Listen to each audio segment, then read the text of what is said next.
Hello there! Welcome to another one of my videos. My name is D. Campbell. I'm a coding educator, and on today's video we're going to be talking about signs and symptoms and included diagnoses. This is a common guideline that is missed very often, even though it has probably the most amount of guidelines about it. These are just some of the guidelines actually on signs and symptoms, but I just want to snip out some of the key ones that break down this subject here. We have the use of sign and symptom guidelines, and then the integral part of disease processes. What this guideline states is any sign or symptom that are associated routinely with a disease process should not be coded as an additional code. Basically, if you ever report something that's expected to be with another condition, you can get a denial for this.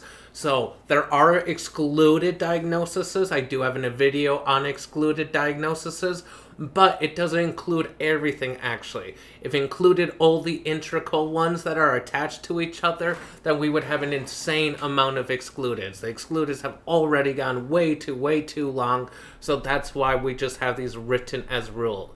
Sign and symptom guidelines, some major ones to point out from here I wanted to point out is if a definitive diagnosis has not been established by the end of the encounter, then it is appropriate to report a sign and symptom in lieu of a definitive diagnosis.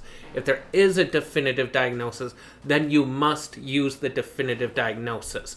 But if it's still uncertain, then and only then can we use a sign or symptom codes. Codes from the sign and symptom chapters are ill-defined from chapters 18. Basically what this guideline means is there's not only sign and symptom codes found in the chapter 18, but just something to point out is that you can find them in other categories, like the N categories. That's where you'll find reproductive organ sign and symptoms will be found. But sign and symptom codes are ill-defined and they cannot be used as a principal diagnosis when a definitive diagnosis has been established. So just remember, sign and symptoms are the lower tier of the diagnoses. If we do have a actual established one, make certain you use it. Oh, sorry, this is where it's, but not all are found in the R code.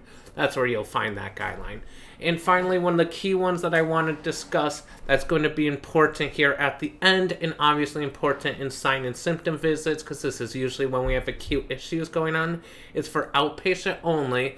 We can never code a definitive diagnosis if the wording probable, suspected, questionable, rule out, compatible with, consistent with, or working diagnosis is used. If you use any of those terms, then we cannot use the definitive diagnosis. Instead, we're stuck with the sign and symptom codes. So some common examples of what will happen if you code additionally and may cause denials. So let's say you have a patient with a common cold. If you report a code of runny or stuffy nose, sneezing, sore throat, or a cough code, you are likely to have a denial. If you have a strep and you're reporting swollen lymph nodes, for example, or fever or painful swallowing, you have a chance for denial. Coding a cough with acute bronchitis is likely to cause a denial. So just be aware of this. That's how these guidelines work. Asthma explicitly has wheezing as an excluded, but if an asthmatic patient comes in complaining about wheezing, coughing, chest pain, or shortness of breath, you wouldn't code the sign and symptoms. Instead, you would code the asthma with an acute exacerbation code if that is more fitting. So just remember, you never want to code a sign or symptom with a definitive diagnosis. If we have a patient with constipation, you're not going to code abdominal swelling or the abdominal pain, cramping, or anything like that, because that's going to be expected.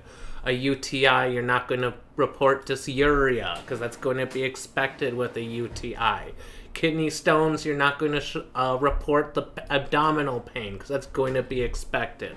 So just remember this when you're doing any coding like this. A big one that you'll see people do is when a patient has like a sprain or a strain or a break or arthritis, people will report pain. It's kind of silly to report knee pain with arthritis, for example, because it's just going to be expected that there will be pain. Now, you may want to use the G89 chronic pain codes, but just remember, conditions commonly that go together will lead to denials. So finally, let's wrap it up with a few examples of how sign or symptom guidelines work. A patient will come in presenting with a fever, point of care testing was done, it comes back as the patient's positive for COVID. Now, you actually have two separate ways that you can report this actually. You can put COVID on every single one of the labs because that's the definitive diagnosis. Or you can split it, where you'll put the definitive diagnosis only on the office visit code, and then you'll put all your sign and symptoms that triggered the lab on just the labs itself. Now, this is kind of a weird situation where technically you do have a higher chance of getting denials if you do this version of it. But honestly, I do like this version more because I do believe in you tell the patient's story, and you're telling the patient's story in just a single form. And honestly, I just always thought it was really weird to say that you ordered a strep test because a patient had COVID. Technically, that is the guidelines, but personally what I like to do is I do like to do this right path, and then if I do get denied by insurance, then I will do the left version. But it's always up to your providers or your clinic on how you want to do that, but just be aware that's how sign or symptom guidelines work. A patient comes in presenting with abdominal pain, x-ray is ordered, and you notice that they have impacted stool, Miralax is provided, and dietary education is given. We will report everything with just the fecal impaction. There's no need for the abdominal pain code. The abdominal pain will be what was ordered for the radiology order, but how radiology orders work is we can always review them, and we must always code to the highest diagnosis possible. So thus, we're not going to use the sign or symptom that ordered the radiology order. Instead, we're going to use the final impression from the radiologist's order. A patient presents with moderate persistent asthma. Patients have reported increased coughing, wheezing, shortness of breath, renewed medicine, and prescribed Advair.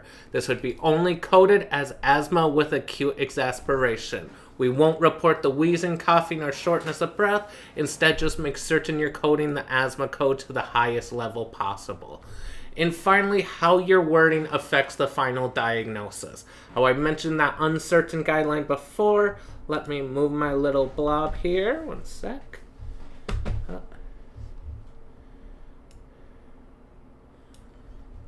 So I have this little wording here, where I have a 30-year-old patient presents with cough, nasal congestion, sore throat for 6 days. Ordered point-of-care testing, all came back negative. Patient's symptoms and testing are suggestive of an acute respiratory infection, and provider coded it as J06.9. Actually, how we'll come over to the coder is we can't use the J06.9 because that uncertain guideline that I shared at the start before.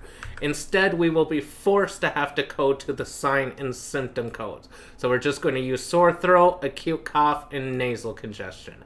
Instead, if the provider used the words like evidence of acute respiratory function, now we are able to use those J06.9s for everything. And then if you want to use sign or symptoms on the labs, you can, but note it does technically increase your chance of denials. And that's it. That's how we code for sign and symptoms in integral diagnoses. Just make certain whenever you have something that's commonly attached to another diagnosis, you wouldn't report it separately. Just remember, basically, R codes are usually the lowest tier of the codes. You'll use an R code once when it's the best and most appropriate code for your patient at that time. But otherwise, if there's a definitive diagnosis that's going to tell us why that patient is experiencing whatever sign or symptom, just use the definitive diagnosis only. And that's it. That's how you code sign and symptoms in integral parts of disease processes, and making certain that you're not getting denied from just silly stuff like reporting acute cough with COVID. My name's Dee. I'm a coding educator, and thanks for watching my video. Bye.